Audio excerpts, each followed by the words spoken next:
लालू यादव बनने के लिए ना 100 जन्म भी लेना पड़ेगा तब भी कोई नहीं बनेगा। और आज के लौंडे बोलते हैं कि लालू यादव क्या किए।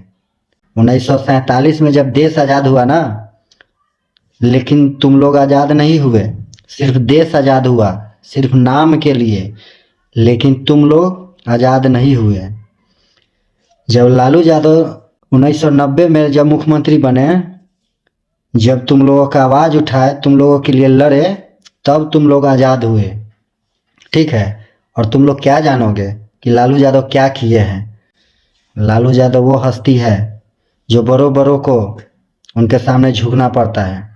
मोदी भी है ना, वो भी लालू यादव के सामने झुकता है। अमेरिका के राष्ट्रपति भी है ना, वो भी लालू के सामने झुकता है।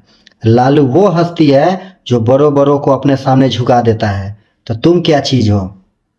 इसलिए नाम लेने से पहले रिस्पेक्ट करो, आदर करो, सम्मान करो।